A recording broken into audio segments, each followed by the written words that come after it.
오늘 그 만화 애니메이션 그리고 현대미술의 사진에 관련된 거, 그 다음에 그 전통공예, 뭐 교과서 수준으로 나오는 그 개념이니까 뭐 그렇게 어렵진 않을 것 같습니다. 자, 그래서 내용을 좀 보시죠.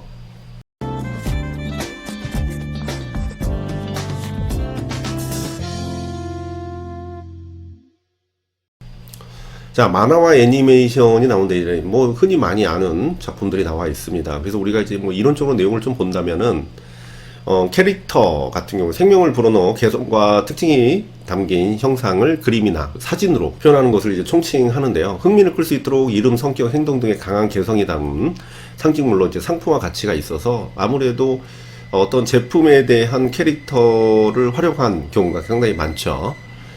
캐릭터 디자인은 크게 주인공과 그 주변 인물로 나눌 수가 있는데, 주인공은 물론 조형 캐릭터들도 각각의 상황이 부합될 수 있도록 성격을 잘 파악해서 디자인을 하는데, 여기서 이제 캐릭터의 제작 방법이 나와 있습니다. 무생물, 그래서 동물 등을 의인화하는 거. 자, 의인화.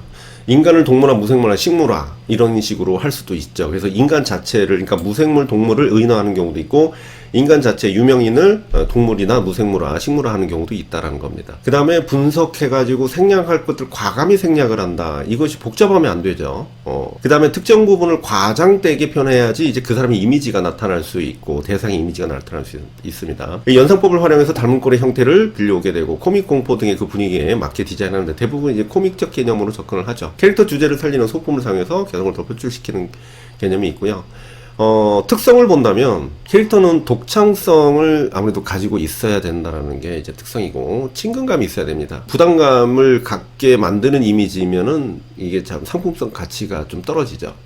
캐릭터에서 무한한 상상력의 세계가 있어야 되고, 캐릭터의 시대성이 반영돼야 된다. 아무래도 이 캐릭터가 이제 과거의 캐릭터와 현재 캐릭터를 비교해보면 아무래도 이 시대성이 아무래도 나타나죠. 약간 촌스럽다느니 뭐 이런 것들이 대부분 시대성을 반영한 겁니다. 자, 이거 센가치로, 그 다음에 마블 캐릭터. 이게 마블 캐릭터들이 많이 등장을 하죠, 미국에서는. 그래서 만화, 소설, 연구에 등장하는 사람이나 동물 또는 이들을 새롭게 다시 디자인해서 만들어낸 것을 이제 상품화 가치로 만든 거죠. 그만의 성격과 특징을, 생명력을 지니게 되는 형상을 총칭을 하는데, 이 마블이 영웅 캐릭터들을 이제는 인형으로 만들든 이제 뭐 이게 왕구로 만들든 간에 굉장한 상품 가치가 있습니다. 자, 그 다음에 스토리텔링이라는 게 있어요. 자, 스토리텔링은 스토리와 텔링의 합성어인데 말 그대로 이야기하다라는 의미를 지니고 있습니다. 즉 상대방에게 알리고자 하는 바를 재밌게 얘기해야 돼요. 그 생생한 이야기로 설득력 있게 전달을 하는 것이 특징이라고 하면 특징이라고 볼 수가 있죠. 그래서 스토리텔링을 할 때는 듣는 이의 흥미를 자극해가지고 새로운 의미를 찾아낼 수 있는 계기를 마련해주고, 오늘날 스토리텔링은 매체의 특성에 따라 그냥 하는 것이 아니라 영화나 비디오, 애니메이션, 만화, 광고 뭐 이런 콘텐츠를 활용해서 제시를 하게 됩니다. 그 다음에 웹툰이 나오는데 이제 시놉시스 줄거리, 그 다음에 캐릭터 및 배경 설정, 시나리오, 그 다음에 컨티, 그 다음에 컬러링, 채색 등인데, 여기 보시면 시놉시스가 이제 줄거리죠. 그래서 고등학교 3학년의 학생이 고민을 이해하기 위한 이야기인데, 수험생 그 가오는 숨막히는 현실, 부모님과의 갈등으로 힘든 나날을 보내고 있다. 전체적인 어떤 줄거리를 얘기를 하는 거, 시놉시스. 그 다음에 캐릭터 및 배경 설정을 해야겠죠. 이런 식으로. 그 다음에 설정을 하고, 그 다음에 시나리오가 있습니다. 시나리오는 보시면은 저녁에 가온의 그 집안, 아들의 방문을 벌컥 여는 영민, 휴대전화로 게임하느라 방문을 여는지도 모르는 가온, 영민아 너 정신 있어 없어? 라고 이 시나리오, 그 상황 설정의 대본이 있는 것이죠. 그러면서 이제 그것을 어떻게 알아보기 쉽게 이제 콘티를 작성을 하는데, 이런 식으로 그 상황 설정의 그림을 그리게 되고, 그 다음에 이제 채색을 하게 되는 것이죠. 여기 보시면은 콘티 밑그림 그리고, 그 다음 컬러링, 이렇게 채색을 하게 된다는 거. 이렇게 보니까 좀 이해가 빠르죠. 그죠?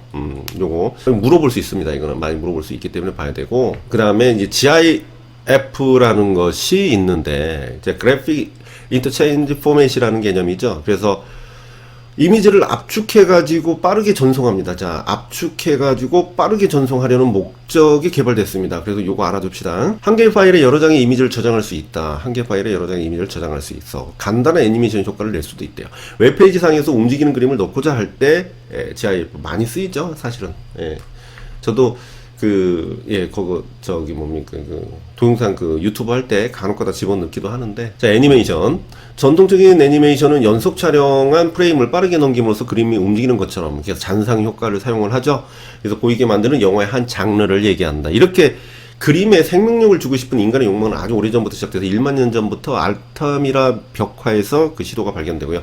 현대에는 종이, 모래, 점토, 인형의 재료의 종류가 다양해졌고요. 컴퓨터 기술 발달로 특수효과도 굉장히 발달하게 됩니다. 자, 만화 팝아트. 60년대 팝아트는 대중문화, 특히 만화를 이미지를 회화의 영역으로 가져왔다라는 거죠. 그래서 요거는 굉장히 미국에서 이 진부한 그런 대상의 만화를, 누구나 알 수 있는 만화를 팝아트의 그 회화적인 상징성을 가지고서 표현을 합니다. 자, 그러다 보니까 그 이미지 자체를 얘기를 할 때는 우리가 원래 얘네들을 이제 키치라고 보고 있었죠.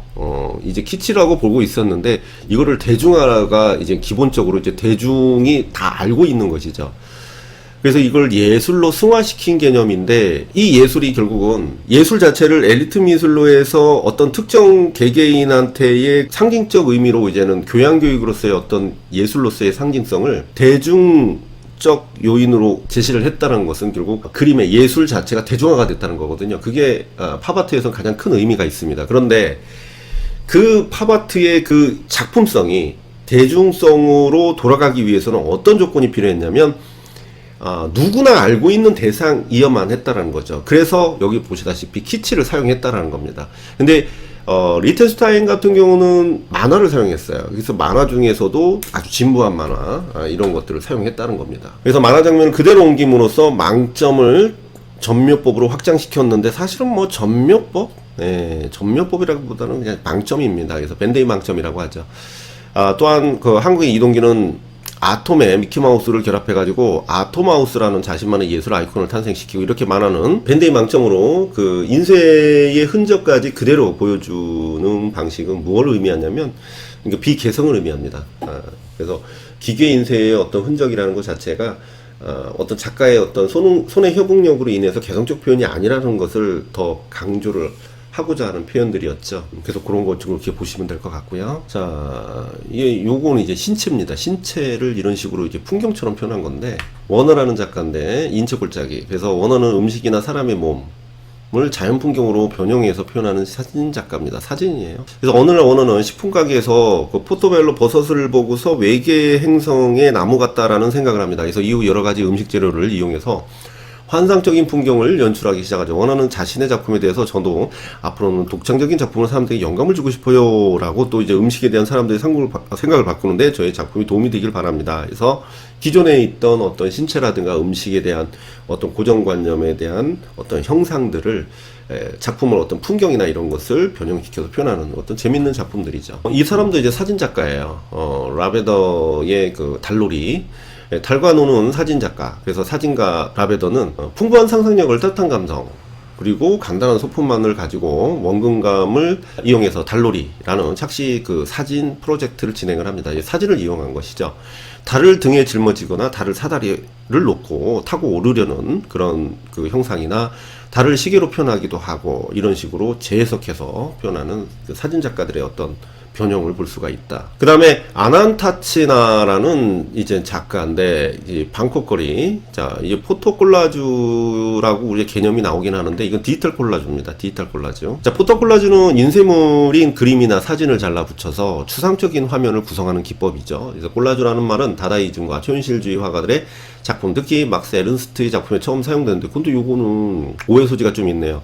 콜라주라는 말은 다다이즘 초현실주의라고 했는데, 사실은 콜라주는 입체파죠. 입체파에서 사용된 건데 얘네들이 그걸 가져와 쓰는 겁니다. 그래서 뭐 여기 보면 작품에 처음 사용돼, 이건 아니죠. 이제 콜라주라는 그 개념이 이제 포토 콜라주라는 개념으로 이해하셔야겠네요. 콜라주는 오래된 판화와 인쇄물을 교묘하게 잘라붙여 비합리적인 이미지를 만든 것인데, 60년대 콜라주는 팝아트의 주요 형태로 절정을 이뤘고, 로버트 라우젠버그는 신문과 잡지, 사진들을 실크스크린 인쇄물과 결합해서 미국의 역사와 대중문화를 혼합한 이미지를 창조해냈대요.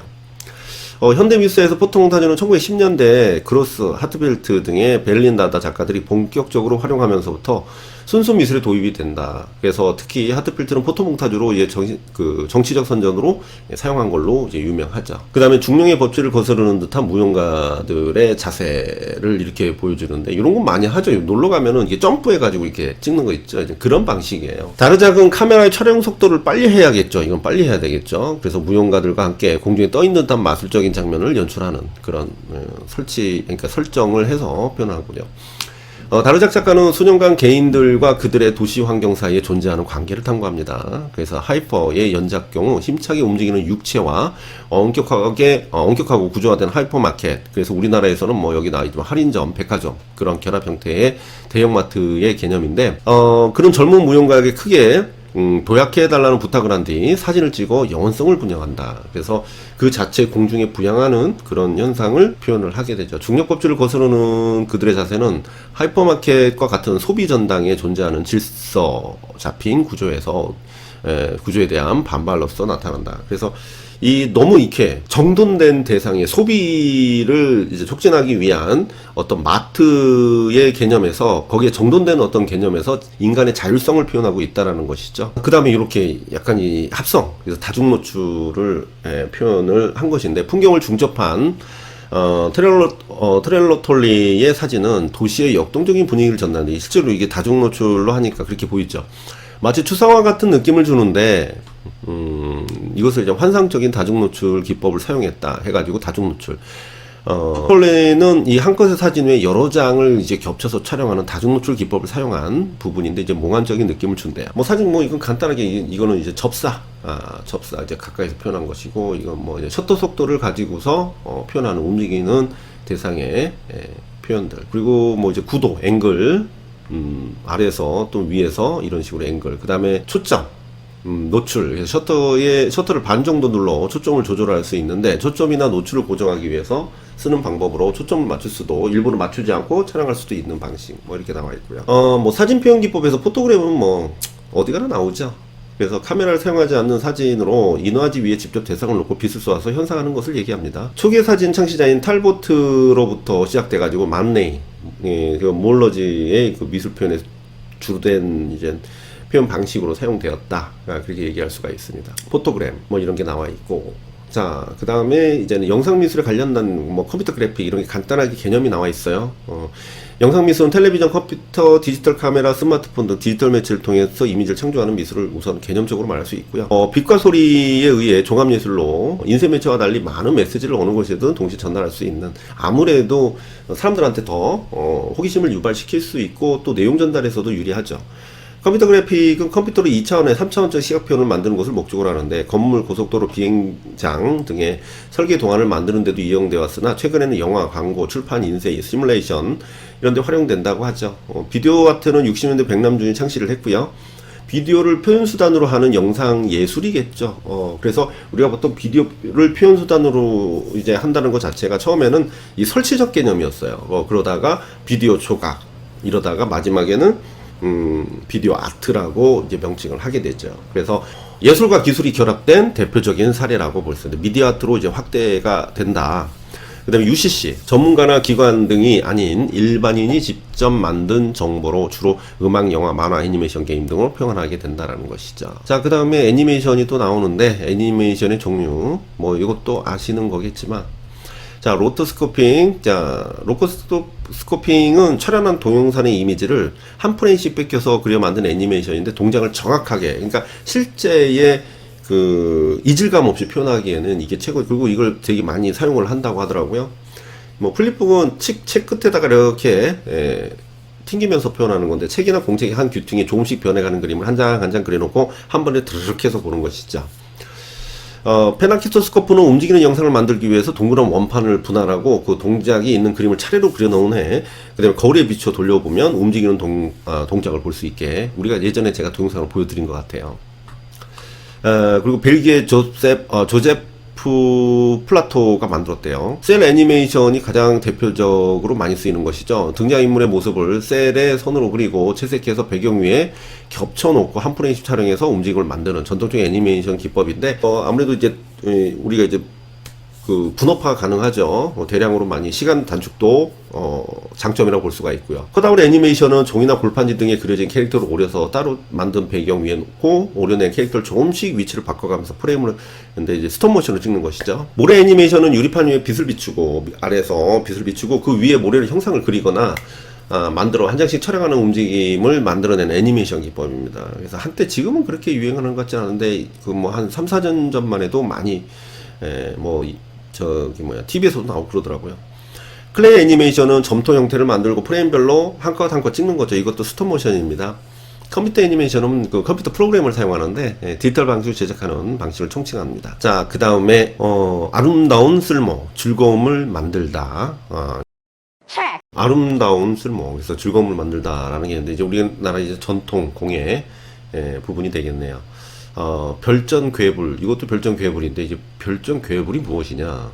밑에 개념이 나와 있는데요. 별전괴불은 궁중에서 주로 사용됐대요. 그래서 그 형태는 용두문 고리에 달린 주머니형 동판에 별전, 괴불 등이 모두 19줄의 장식이 달려있대요. 19줄이 달려있나봐요. 이런 식으로. 그 중에 그 3줄은 용두문 고리에 달려있고요. 복주머니 하면은 백색 바탕에 중앙에 청색 해태 한 마리가 출보되어 있고, 해태를 중심으로 적색, 황색, 그 다음에 청색의 새들과 난초 같은 꽃 한 송이가 시문되어 있대요. 그래서 바탕에는 수복강령, 부기다남이라는 길상문과 그 형태를 알 수 없는 무늬가 시문되어 있는데 이 무늬들은 모두 적색, 청색, 녹색, 칠보로 되어 있고요. 그러니까 오방색을 기준으로 표현을 했겠고요. 주머니 뒷면에는 청색 바탕에 적색 몸통과 녹색 날개를 그린 박쥐 5마리가 이제 칠보 기법으로 동판에 응각되어 있는데 중심부에는 황색 원형 속에 적색의 수자라는 그 무늬가 칠보 장식되어 있대요. 그래서 요거는 뭐 우리나라 전통 공예품이긴 한데 이제 궁궐에만 주로 쓰였다고 하니까. 그래서 우리나라 전통 공예를 보시면은 규방 공예라는 게 있습니다. 규방 공예는 조각보는 버려지는 짜투리천을 이용해서 만든 것인데 다채로운 색의 조화와 비례미가 돋보인다라고 하는데 이제 그런 어떤 조각보 같은 거 규방 공예라고 합니다. 지승공예, 지승공예란 종이지, 노끈승. 그래서 한지를 실처럼 꼬아서 마치 뜨개질 하듯이 실줄과 날줄을 엮어서 생활용품을 만드는 기법이라고 나오죠. 접착제나 특수한 도구를 사용하지 않고 오로지 손으로만 엮는 전통적인 한지공예입니다. 그래서 한지 자체가 갖는 내수성이라는가 내구성으로 인해 천보다 질기다고? 천보다 질기고 오래가며 엮는 방법에 따라 무늬와 형태에 다양한 변화를 줄 수가 있대요. 마무리할 때는 기름을 먹이거나 이게 지승에서도 기름을 먹히는 경우가 있네요. 칠 또는 채색을 하기도 한대요. 풀집공예. 자, 풀집공예는 농경의 시작과 함께 시작되어서 그 세계 모든 나라에서 가장 오랜 역사를 지켜온 바스켓트리 공예 분야죠. 그래서 주변에 쉽게 구할 수 있는 식물들을 이용해 생활에 필요한 도구와 용품들을 만들며 그 기능을 발달시켜 왔어요. 그래서 우리나라의 대표적인 전통공예 중 하나인 풀집공예는 자연 소재의 풍부함과 기법의 무한함을 바탕으로 해서 우리 뭐 정서를 잘 나타내고 있대요. 화각공예는 쇳불을 가지고서 점이는 방식이고, 목공예의 나무를 이용한 공예로 나뭇결의 자연미와 부드러운 재질감. 조선시대의 나무 그 목공예가 많이 돋보이고요. 금속공예는 금속을 주제로 해가지고 인간의 생활을 필요로 한 용품, 장식품을 만드는 공예인데 청동기 시대 이래 우리나라에서 제작된 금속공예 보면 되게 다양하죠. 귀걸이, 목걸이 뭐 해가지고 뭐 이렇게 만드냈네요. 요런 거는 이제 지승공예로 만든 거고, 화각은 딱 티가 나네요. 보니까 전통 매듭 이런 거는 뭐 시험에 나오기는 힘들겠죠. 그래서 명칭은 글쎄요. 이거는 근데 교과서를 제가 지금 여러 번 하고 있는데 막 이렇게 중복돼서 나오는 그 내용은 아닙니다. 그래서 자, 화장실 프로젝트 불상 비누로 만들어 가지고 불상 자꾸 이렇게 문질러 가지고 하는데, 반헤르루프 수용 3D 프린터기로 만든 도장. 요즘 3D 프린터기로 작품하는 경우가 많이 생깁니다.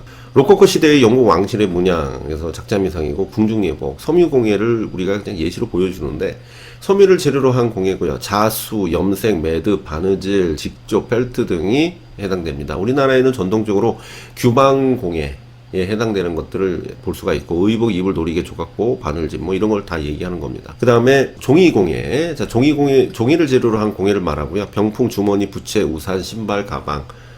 신발도 만드네. 자, 종이는 물과 불에 약하다는 단점이 있지만 여러 장을 뭉치거나 꼬거나 표면에 기름칠을 하면 점차 견고해진다는 특징을 가지고 활용을 했겠죠. 특히 한지공예는 당나무로 만든 종이를 이용해서 재질이 아름답고 여러 걸 꾸기면 질기고 강해져서 많이 사용을 했나 보죠. 나무 인형, 목인. 자, 목공예. 나무를 재료로 하는 건 당연한 거고, 무늬가 아름답고 열 전도율이 적어요. 뭐 이런 건 좀 알아둡시다. 열 전도율이 적다. 가공하기가 쉽다. 생각보다 쉽다. 그래서 장점이 있고, 가구, 식기구, 악기, 꼭두 등 여러 가지 생활용품이나 장신구를 만듭니다. 기법은 우리가 이제 예전에 이제 한 번 시험에 나왔었고, 이 짜맞춤의 종류 뭐 이런 게 나왔었는데, 이제 글쎄요. 한옥과 같은 건물이나 가구를 만들 때 사용을 하는데, 목재에 홈을 만들고 끼워서 맞추는 방식으로 못, 나사, 본드 이런 것을 사용하지 않습니다. 그래서 그걸 사용하지 않고 연결을 하는데, 견고하고 오히려 더 튼튼하다고 하죠. 오래 사용해도 비틀어지는 거나 이런 게 휘어질 염려가 없다. 뭐 염색, 염액 추출, 14분 동안 끓인 치자 열매를 염액을 추출하고, 매염, 치자 열매 추출물에 직물을 담갔다가 백발을 넣고 가열한 물에 헹구는 걸 반복한다. 건조, 염색이 나오네요. 염색에는 천연염색이 있는데, 원단에 천연색으로 물들이는 것을 천연염색이라고 하고, 식재료나 한약재, 식물의 재료를 얻어 염색을 합니다.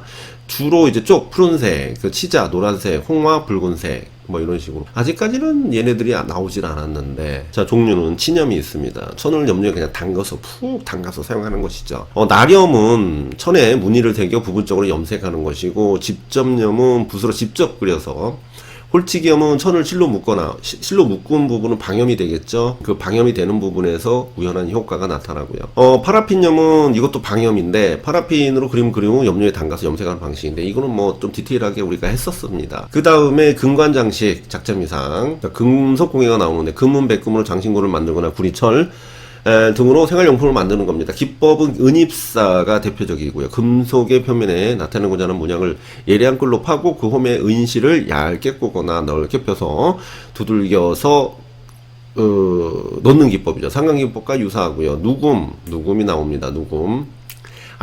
금알갱이와 가는 실을 붙여서 금속 공예품의 표면을 장식하는 것을 얘기합니다. 자, 도자기도 나오고, 기타 공예부터 볼까요? 자, 칠보공예. 자, 칠보공예는 유리와 같은 광물의 유약을 금속 표면에, 금속 표면에 녹여 붙이는 공예인데, 떨잠, 은장도 등의 제작에서 사용되고요. 그 다음에 유리공예는 유리를 재료한 거죠. 고온의 불이 필요하죠. 그래서 열을 가해서 갈진 상태에서 부드러운 형태, 그 다음에 변형이 가능하나, 식은 후에는 단단히 굳어 주용할 수가 없어요. 그래서 기본적으로 투명하나 색을 넣어 불투명하게 만들기도 하고, 나전, 오칠을 한 표면에 얇게 조개 껍데기를 붙여 장식하는 공예인데, 이것도 이제 나무에 붙이는 겁니다. 화각 아까 봤고, 규방 아까 봤고, 자, 그렇게 해가지고, 끝이네요. 오늘은, 이제 날씨가 점점 더워지고 하니까 좀 많이 몸이 적응하는 기간이 좀 필요한 부분도 있는데, 그럴 때일수록 우리 뭔가 좀 아침에 더 일찍 시작하고, 생각보다 얼마 남지 않았습니다.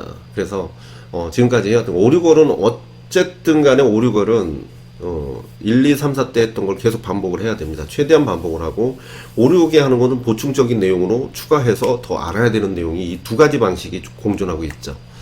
그래서 그걸 반복적으로 해서 최대한으로 내가 이해를 하고, 그 다음에 그것을 암기를 하는 것이 지금 현재로서는 최선입니다. 그래서 날씨가 점점 더워지고 하는데도 불구하고 여러분들이 해야 될 게 많긴 한데, 그때일수록 더 집중력을 길러서, 뭐 말은 쉽죠. 하지만은 어려운 거 압니다. 저도 지금 수업 끝나고 바로 지금 질문 받다가 이렇게 영상을 찍는 건데, 이거 얼굴에 지금 피곤함이 가득하죠. 기출이 의외로 이게 암암내에 이게 좀 추가하고 빼고 할 게 많으니까 이게 시간이 꽤 걸립니다. 할 때마다 시간이 걸려요.